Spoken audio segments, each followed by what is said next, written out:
Louie, oh, sorry. Louie, you were first contacted by the UFC when you were working a night shift on the railway. These are the events that you visualized on those night shifts on the railway. How does it feel to finally be here and you're about to make a huge statement? Yeah, I mean, it was, I don't know, 3 o'clock in the morning, and Mick Maynard was ringing me, and I was like, what the fuck's going on here? But yeah, I got the call when I was working, and ever since I started my MMA career, these are the type of events that I wanted to be involved in, you know, especially being at home in London. At the end of the day, I told Mick on the phone that night, and in the previous conversations, that I'll fight anywhere, anyone, but to do it in London is great, so yeah. You've worked with the champ as well, Tom Aspinall, and the Aspinall team. How much have you learned from him and the rest of that team that you'll be utilising this weekend? Yeah, I've learned so much from himself and his team. The way he approaches fights. It's always good to get an insight to the people that are at the top of the game, and especially somebody in your division as well. So to have him so close to home, it's a blessing, really. Yeah, just so much, not stylistically and stuff like that. It's more so how he approaches fights, mindset, nutrition, that kind of stuff, you know. You've got a great, attractive, aggressive fighting style, good personality as well. Do you feel like... Are you saying I'm good looking? No, I was saying attractive fighting style. I didn't... Oh, Yeah. Pause. You've got a great fighting style, good personality. Do you think you're the guy to inject new life into the heavyweight division? Do you feel like it's a sense of duty for yourself? Yeah, there's always a sense of duty. I mean, look, everyone's talking shit about the heavyweight division at the moment. And, you know, in past, the heavyweight division is the reason why people want to get in the seats and watch, really. Yeah, I'm the type of person, I'm explosive, you know, I can talk some shit. And my fighting style is exciting. I don't think I've ever been in a boring fight, really, thinking back now. But, yeah, I mean, these are the type of people, you know, you need in the division. And it's lacking it a bit at the moment, but with a few signings, I'm sure the heavyweight division will be on top again. So yeah, someone like me is here to do that. Perfect, thank you. Birgir Guðmundsson from MMA News in Iceland. If everything goes perfectly for you on fight night, what does that look like? If everything goes perfectly, I mean, what is a perfect night? I don't think we live in an ideal world. But in an ideal world, as soon as I clean Brando out, I mean, yeah, I'm looking at that sort of top 15 again. You know, I came in and fought someone in the top 15 on my debut. Didn't go my way, but yeah, I'll fight anybody anyway. I know it's cliche, but a perfect night would be a good finish, and then whoever wants it next, anyone can get it. Okay. Do you expect this fight to be more technical or an all-out war? I think as heavyweights, we always think it's going to be technical, but to the people watching on the outside, it's probably going to be a slugfest. I think it's going to be a good first 5 minutes.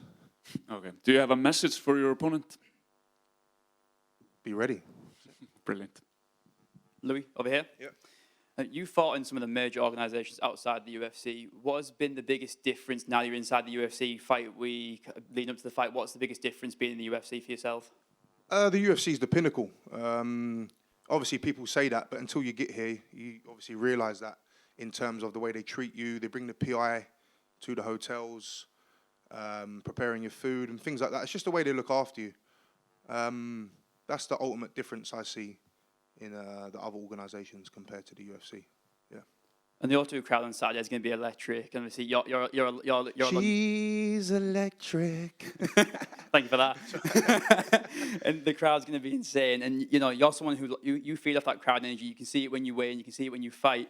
And so, is that something you dreamed of when you were first coming up fighting in London in the UFC? I think I dreamed of it as a little boy, in terms of not just in MMA, but just whatever sport I chose to play. I always envisioned big crowds, big noise, and me putting on a performance. So I do feed off that, whether it's negative energy in terms of like the boos. I mean, I've been in France before, they booed the fuck out of me, but I really enjoyed it, you know? And whether they're cheering for me or booing for me, either way, I'm going to put on a show, so yeah. And last one from me. I'm asking every UK fighter on the card today.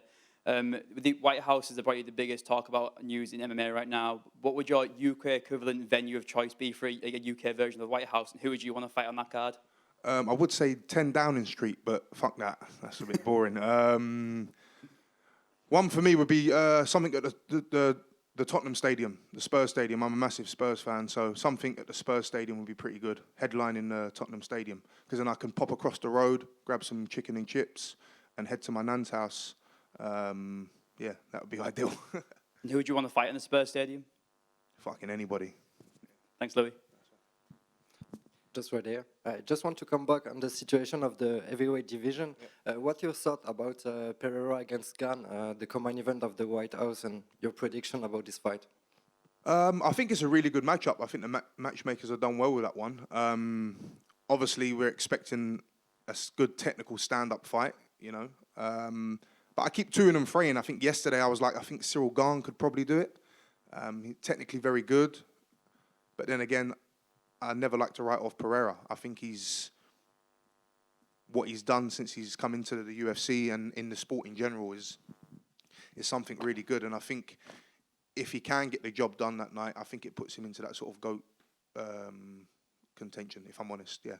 So I don't have a prediction, because tomorrow I'll change my mind, but hopefully it's a good fight. And for your fight, do you have a prediction, like a precise prediction? I'm going to knock Brando out by axe kick. That will be great. Thank you. So you've mentioned you are a sports fan, so I want to ask what you'll say about their form right now. Next question, please. The form has been terrible, to be fair. Hopefully I can bring some light to the Spurs fans. But last night was a good result, I guess, against Atletico. But yeah, we've got some serious problems, and it needs fixing. So hopefully we can stay in the Premier League and, you know, kick on next year. Yeah. Louie, right here. Back, yeah. Hello. Hi. Your opponent Brando is a KO king, and you are a KO king. What do you think his style suits you better than Walter Walker's style, and maybe a performance bonus or a fight of the night bonus? You will see. For sure. I mean, get your checkbook out. Stylistically, it's great because I think every time I've got to sort of this level, they've always matched me against grapplers and wrestlers. And as you know, it's that classic grappler versus striker stuff. And yeah, Brando has a good pedigree in kickboxing and Muay Thai. I mean, I have a decent pedigree in boxing myself from a young age. Stylistically, it's great because it's going to be two big guys with good pedigrees in the striking. So, yeah, I think stylistically it's great. It's a good matchup. So I think Mick Maynard's done a good job there with that matchup. So hopefully it's going to be a fan favourite. And back to the football. I'm a big Nottingham Forest fan, so I... Oh, no. Security, Security, please. I hope both teams will stay in the Premier League. Just that's it. Thank you so much. Good luck on Sunday. I think we have Forest. Yeah. Thank you. Just one here, Louis. Do you feel, you know, now that we're in fight week, any extra pressure coming off a loss? Do you feel any bigger weight on your shoulders knowing that you need to go in there and almost make a statement now in London? No, there's no pressure at all. I mean, this isn't new to me. I've lost before. This isn't the only sport I've lost in. I've lost, you know, boxing when I boxed as a child, rugby games. You know, losing is part of the sport, and you have to learn how to deal with that. And I've always bounced back very well from a loss. A loss has always served me well. I learn a lot from losing, even though I hate it. But there's no pressure. I just like to perform. And, you know, what was gutting about the Volta fight is that it was short-lived, and I didn't get to express myself.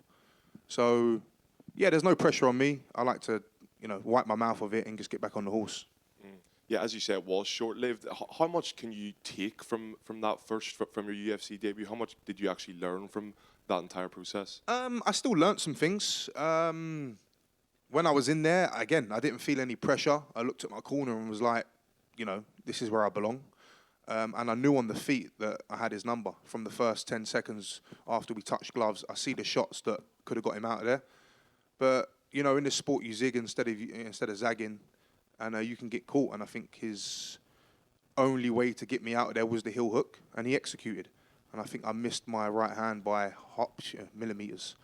And but look, I broke the guy's leg within one leg kick, I think it was. Snapped his leg in half. So I take that as a positive. I mean, crushing some bones is always a positive. Yeah. All good, guys? Thank you so much. Nice one. Thanks, guys. See ya.